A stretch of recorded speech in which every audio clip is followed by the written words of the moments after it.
बाबा गुरु घासीदास जी की 268वीं जन्म जयंती के उपलक्ष्य पर आयोजित इस कार्यक्रम में उपस्थित सारे समाज प्रमुख, समाज के सारे भाई बहनों, प्यारे बच्चों, मेरे अधीक्षक, कर्मचारी साथियों, हमारे लिए गर्व की बात है कि हमारे देश में ऐसे वीर, ऐसे महान सपूत पैदा हुए जिनके आदर्शों को लेकर, जिनके सिद्धांतों को लेकर आज भी हम अपना जीवन यापन कर रहे हैं। बाबा जी के द्वारा दिए गए विचार, बाबा जी के द्वारा हमें प्रदान किए गए प्रेरणा को लेकर के आज भी हम आगे बढ़ रहे हैं और उनके द्वारा जो 7 प्रमुख सिद्धांत दिए गए हैं, उन सिद्धांतों का अनुसरण कर हम अपना जीवन सफल बना सकते हैं। बाबा जी के ही प्रेरणा को आगे बढ़ाते हुए हमारे राष्ट्रपिता महात्मा गांधी जी ने सत्य अहिंसा के मार्ग पर चलने का मार्ग हमें प्रेरित किया। उन्हीं के साथ आज़ादी के पश्चात बाबा साहब भीमराव अम्बेडकर जी ने हमें हमारा संविधान दिया और इस संविधान में हमें यह आज़ादी दी कि हम सब भारतवासी एक हैं, हम सब मिलके अपने भारत देश का विकास करें और आगे बढ़ें। मैं इस अवसर पर उपस्थित सभी अतिथियों का पुनः तहे दिल से स्वागत करता हूं, अभिनंदन करता हूं। धन्यवाद। मैं एक सभी से अनुरोध करना चाहूँगा कि आज के इस अवसर पर हम संविधान के प्रस्तावना का वाचन करेंगे। मेरा आप सभी से अनुरोध रहेगा कि मैं पढ़ूंगा, कृपया आप सभी लोग इसको खड़े होने से संविधान की प्रस्तावना का हम वाचन करेंगे। हम भारत के लोग भारत को एक संपूर्ण प्रभुत्व संपन्न समाजवादी धर्मनिरपेक्ष लोकतंत्रात्मक गणराज्य बनाने के लिए तथा उनके समस्त नागरिकों को सामाजिक, आर्थिक और राजनीतिक न्याय, विचार, अभिव्यक्ति, विश्वास, धर्म और उपासना की स्वतंत्रता, प्रतिष्ठा और अवसर की समता प्राप्त करने के लिए तथा उन सब में व्यक्ति की गरिमा और राष्ट्र की एकता और अखंडता सुनिश्चित करने वाली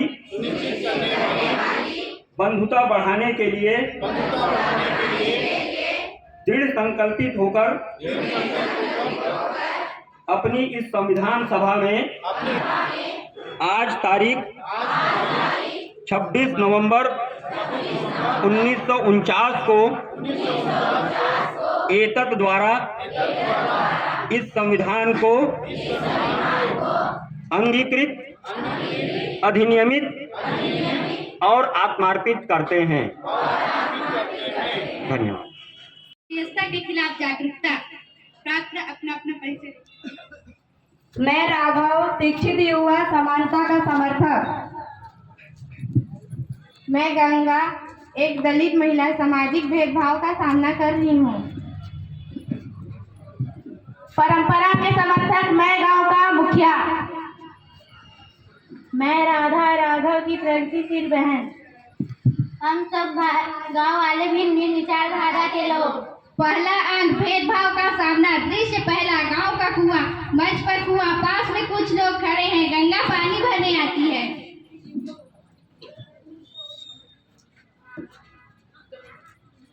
मुझे थोड़ा सा पानी लेने दो, घर में कुछ भी नहीं है। ये हमारी जाति का कुआं है, अगर तुम इस कुएं का पानी छो, ये पानी अशुद्ध हो जाएगा। जा, तुम्हारे लिए दूसरा कुआं है,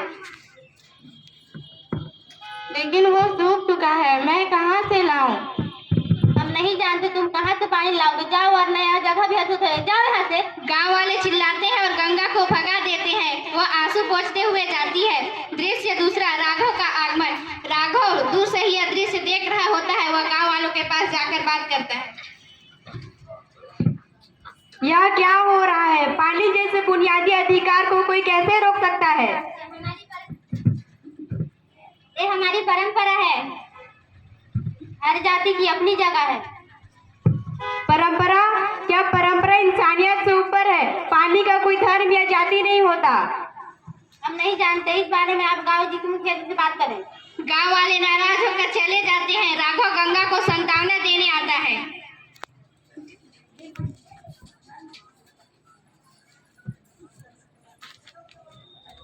गंगा, यह न्याय है, इसे खत्म करने में मैं तुम्हारी मदद करूंगा।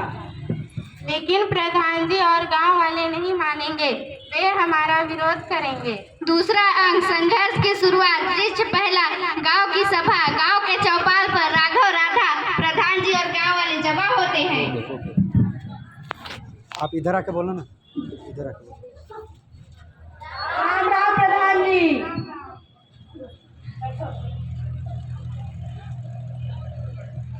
मैं आप सभी लोगों से एक सवाल पूछना चाहता हूँ।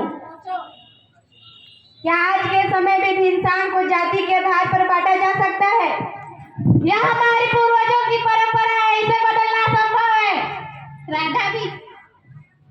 परंपराएं गलत हो सकती है, इसे हम शिक्षा और वैज्ञानिक सोच से सुधार सकते हैं। राधा भी हस्तक्षेप करती कहती है, अगर हम सब एक ही ईश्वर की संतान है तो भेदभाव क्यों? शिक्षा एवं समय ने हमें बदलना सिखाया है।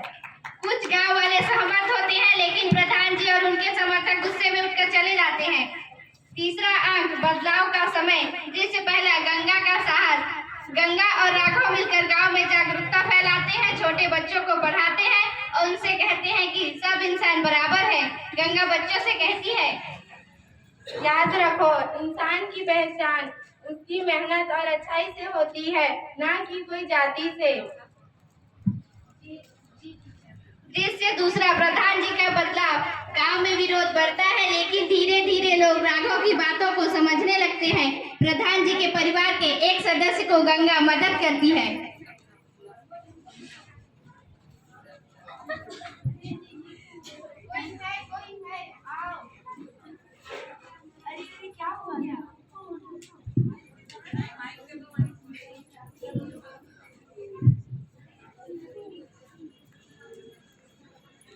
प्रधान जी शर्मिंदा होकर कहते हैं, आज जो कुछ गंगा ने किया, शायद वह कोई ऊंची जाति वालों में से कोई नहीं कर पाया, शायद नहीं, गलत था। मैं गांव का मुखिया होने के नाते आज ये ऐलान करता हूँ कि गंगा को भी इस कुएं का पानी को लेने दिया जाए। गांव के कुएं पर राघव, गंगा और प्रधान जी और अन्य गांव वाले एकत्र होते हैं। गंगा को कुएं से पानी भरने की अनुमति दी जाती है। सभी मिलकर भेदभाव के अंत की शपथ लेते हैं।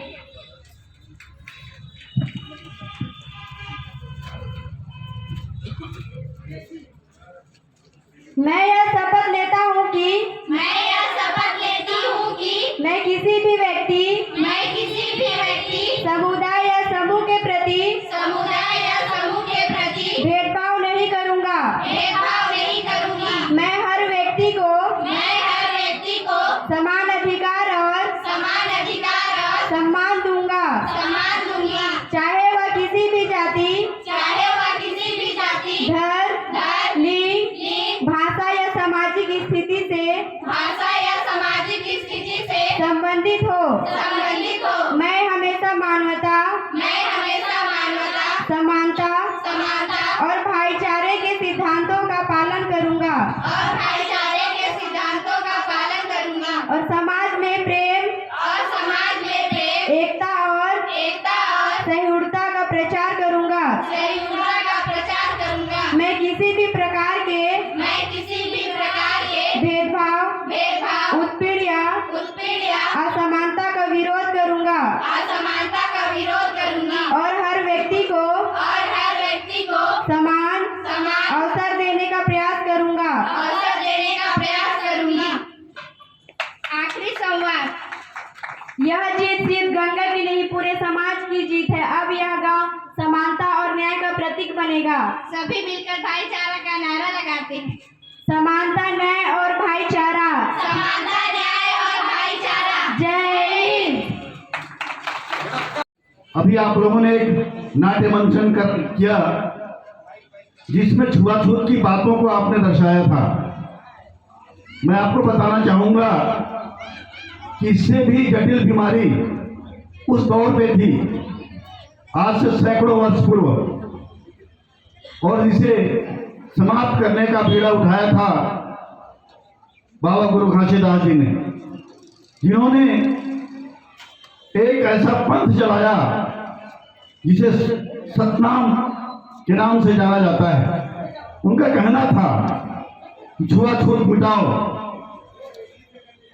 जो आपसी ऊंच नीच की भावना है उसे खत्म करो, मांस मदिरा का त्याग करो, ईश्वर ब्रह्म स्वरूप है जिसकी उपासना करो। आज भी इनका जो जन्म स्थली है गिरोधपुरी, जहां पिछले जब भारतीय जनता पार्टी की सरकार डॉक्टर रमन सिंह के नेतृत्व में बनी, तो गिरोधपुरी में जो इनका स्तंभ बनता है, खम्भ बना हुआ है, वो कुतुब मीनार से भी ऊंचा डॉक्टर रमन सिंह ने बनाया, जो अपने आप में एक ऐतिहासिक है, 77 मीटर ऊंचा, जिसके प्रति सतनाम पंथ को मानने वाले लोगों के प्रति अप्रतिम श्रद्धा होता है। ऐसे जय खम्भ का निर्माण करने वाले डॉक्टर रमन सिंह, और आज उन्हीं के मार्गदर्शन में हमारे विष्णुदेव साय जी की सरकार पूरे छत्तीसगढ़ में आज बाबा गुरु घासीदास की जयंती धूमधाम से मना रहे हैं। मेरे प्यारे बच्चों, आप सभी को मालूम होगा कि जो छुआछूत ऊंच नीच का जो भेदभाव है अब समाज से कोसों दूर चला गया है। बाबा भीमराव अंबेडकर जी के संविधान के तहत ऐसा करना कानूनन जुर्म है।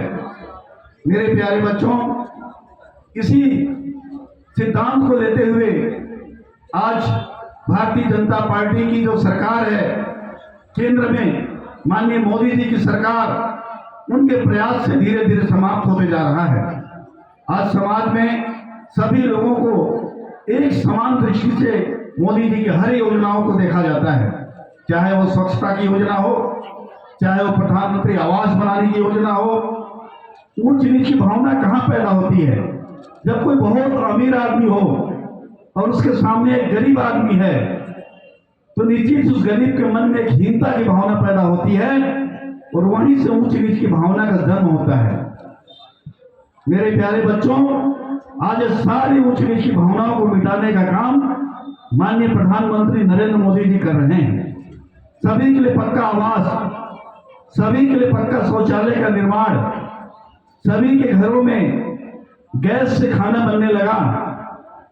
जो आज पानी के लिए कुएं का लड़ाई अभी बच्चों ने दिखाया, माननीय मोदी जी की जो कल्पना है, हर घर में नल, हर घर में जल, इससे छुआछूत भी मिटेगा और जो ऊंच नीच की भावनाएं थी वो भी समाप्त हो रही हैं। मेरे प्यारे बच्चों, अब हमें इन बातों को भूल जाना है कि मैं छोटी जाति की हूं या वो बड़े जाति का है, मैं गरीब हूं वो अमीर है, ऐसा कुछ नहीं है। अब सब बराबर हैं। यही बात तो बताया था बाबा गुरु घासीदास ने कि मन के एक समान। उनका एक ही वाक्य पूरे समाज को परिवर्तित करके रख दिया कि सारे मनुष्य एक समान होते हैं, मनुष्यों में कोई जाति नहीं होती है। अभी हमारे का समाज प्रमुख सम्मानी बंधु ने बताया कि जाति तो पशुओं में होता है, कुत्ता, बैल, गधा, घोड़ा, जाति पशुओं में होता है, जानवरों में होता है, निर्जीव वृक्ष पेड़ पौधों में होता है जाति। मनुष्य में कैसा जाति? हमारा कर्म ही हमारा सर्वोपरि है।